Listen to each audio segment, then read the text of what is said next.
Welcome back, race fans, to Day 7 of the World Jet Boat Championships, brought to you by the Inland Group. We're standing here in Peace Island Park in beautiful Taylor, British Columbia, right along the Peace River as boaters experience their second and final day off of the marathon. Boaters are heading up the Pine to pre-run for tomorrow's leg, and some boaters are getting motors back in boats and getting back into the marathon, as others are trying to keep their leads ahead of the rest of the competition. Jeremy, you came into Day 2 racing in Grand Prairie, and it was the longest leg of the marathon, 63 miles up, 63 miles back, and really hard on a lot of the competitors. And unfortunately, you were coming into Day 2 second overall and had a pump let go on gearbox. Yeah, we have a little, it's called a dry sump pump that's actually driven off the back of the gearbox, and unfortunately it seized and stripped off the gear, and that's kind of where it led us. We knew for quite a while, like we was about mile 10 that we had no oil pressure. We started backing off, tried to save it as much as possible. We came about 16 miles short of the end of the finish line, but it was definitely disappointing. Mechanically, these boats, everyone says that, the turbines are really reliable, but there really is 1,000 things that could take you out of a marathon just like that quick. Now that I'm getting the seat time in it, I'm actually starting to figure out the components, like Gord and Rick and Ross and Ryan. They've really gone the extra length and actually, researching and developing all these pieces. The turbine itself, it's a military grade spec engine. If you're not drowning them, those things are going to run. So we have a really good powered unit. The pumps, the drive shaft. If we can get all these components working, we're going to have some solid boats. It'll definitely be the driver fatigue or error that will take us out, not the actual components. Yeah, I think for this being one of your first marathons in the boat like that with this program, and how well you were finishing, sitting second overall as you're coming to the final days in Taylor. The competitors out there are going to be watching for you come 2020 and 2021 and beyond. Yeah, for sure. No, I'm excited. It was, I was taking it pretty easy coming in. My mindset was just start and finish and be safe. And, I kind of got the hang of the boat and really started pushing the pack, and it was fun. Gord had an unfortunate upset, but, we still would have been sitting third, and it was a good time. I really enjoy this class. Hey, Jeremy, well, thanks for coming to Taylor here, and good luck in future years of racing. Yeah, you bet. Take care. Thanks, Mike. Thanks. Grand Prairie and CX841, you've had a bit of a challenging marathon this year. You're on your second CX motor now. Take us through what happened there going up to the Wapiti Gardens. Well, it went fine up there and we got back down. I think the oil pump let go, but I think it's a centrifugal force when you shut off, it just dropped out. So the motor's probably still all right, but we decided to put a new one in when we thought we'll give up. No, all this way, we want to have another go. Yeah, you come all this way overseas to come race here. You got a fantastic showing here in the Pine and circuit races in front of Taylor. It's going to be great. So you decided to put a fresh motor in. Where'd you get the fresh motor from? Oh no, Chad jacked it up, and about 10 other, about half of Canada helped us. And everybody's been fantastic. I can't believe how good you all are. And the Kiwis are supposed to be good, but we're not as good as you guys. But I hope I can return the favour when you get over there, and it's mighty. Well, Grant, I think we're all happy to see you with a fresh power plant in there and hopefully turning some fast times going up the Pine tomorrow. Good luck. Thank you very much. Tim in the A class, and with these high-strung A motors, you guys are putting out decent horsepower these days and really flying these boats well. How have you kept yours together this entire marathon? Well, my engine builder and I decided to pull a little compression out of it, try to run for reliable, but we're racers, so it's really hard to make a reliable bomb. And reliability, and yet still hitting the speeds and leg times, I guess, that you've done. You pretty happy with how the boat's performing overall? Yeah, I'm very happy how it's performing overall, but they don't give away the awards until the end of the weekend, so we just got to keep running. Justin, ever since day one in the marathon, you've been either sitting first or second in the CX class, and currently going into Taylor for tomorrow's racing, you're leading the CX class. Yeah, plan was to be consistent all week, and it seems like we've been consistent, so I'm happy to be sitting there or thereabouts. I had a plan to be in the top 5 all week, and I'm happy to be sitting in the top 2 or in first at the moment. So, do you feel you got a bit of a bullseye on you when you got guys like Tim Harding coming, or Kelly after his spin up there in Grand Prairie? He's going to be charging hard to try and catch you. Yeah, definitely. I know Tim Harding's quick, and he's still trying his hardest, and obviously Kelly's flying now.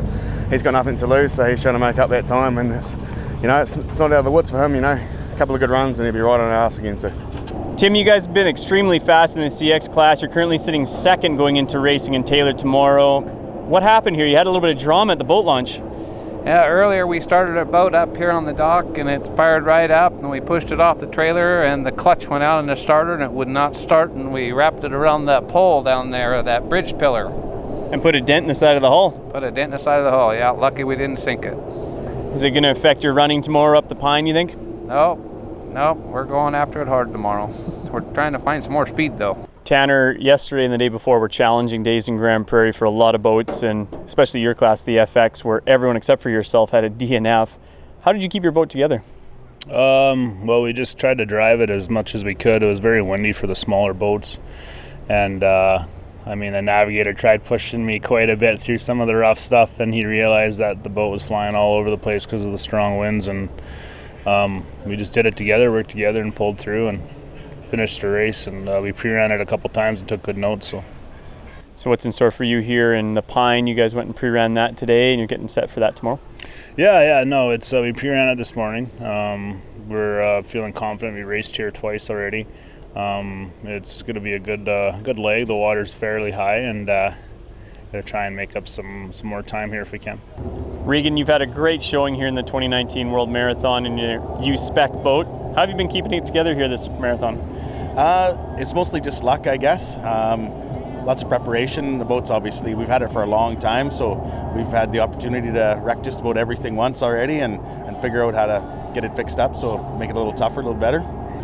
Louis got a number of years in this boat, even racing, and how has that helped to have him in the navigator seat? Oh, the wisdom there is definitely a help, that's for sure. We've actually been together since 2003. I guess I started navigating for Louis, and then now it's been 4 years. This will be my 4th year driving, and Louis has been navigating for me. And it's great. We kind of know what each other wants or what we need, and it works good. So any drama tomorrow, you're going to blame it all on Louis? It's always the navigator's fault, yeah. You bet. Josh, you guys were mixing it up in the FX class and had a great upstream and downstream run yesterday in Grand Prairie, but what happened to the boat? Well, we were coming down from the McLeod Flats there, and it was running really good. We were making good time. It was a little windy, but we winged it right into the water, and all of a sudden we started losing RPM, and just kind of seized up on us, so I found the beach and stuffed her in, and that's where we sat. You guys have been having a real turn of events here this marathon. Day one, you guys had a motor blow up on you and you had to change that out. That cost you a 15-minute penalty, but you clawed your way back, and here you go with a wear ring now. Yeah, it's been one thing after another. I think that motor's been in and out of that boat more than anything I've ever seen before, but we're going to keep in her and make up some time here at the last legs and see what we can do. So you guys got the boat back up and running again. You're about to head up pre-running on the Pine for tomorrow's racing? Yeah, we're going to head up, check it out, see what we see, and go from there. You guys put together quite the show here in Taylor. It's awesome boat launch area for the spectators and all the sponsors, everything getting together to put on a really good show here for this World's Marathon. Probably a lot of people you want to thank. Yeah, there's so many people to thank. Obviously, you can see the work the volunteers do. My mom Kathy, Leanne Humphreys, they put together most of this and majority of it, and obviously, without the sponsors and huge volunteer help. Yeah, it's great. Well, thanks a bunch, Kathy, Leanne, and all the rest of the volunteers. Yep. Big thanks to all the Peace Country River Rats out there for putting this on. The shows are going to be great here on Saturday and Sunday for both days of circuits. It's supposed to be good, yeah. And the weather's supposed to hold up. 2 days circuits, 2 legs up to happy hour and back, and then the party. Right? Well, hopefully we see you guys on a podium at the party. If all goes well, you guys can maybe climb your way up there. If all goes to plan. Right? As we come to a close in the 2019 World Jet Boat Championships here in Taylor, British Columbia, what better place to do it? We've got spectator stands, food, fuel, beer gardens even. If you're in the area, you want to check it out because we're not sure what's going to happen. Is Ross going to be able to hold off the hard-charging Kiwis in second for the overall standing of the UIM1 that's going to be awarded here on Sunday? In the CX class, will Justin Hill be able to hold off hard-charging Tim Harding or Kelly Law coming up hard in third? Come down and check it out. Cheer on your favorite drivers. We'll see you Saturday or Sunday here at Peace Island Park, just outside Taylor, British Columbia, on the beautiful Peace River.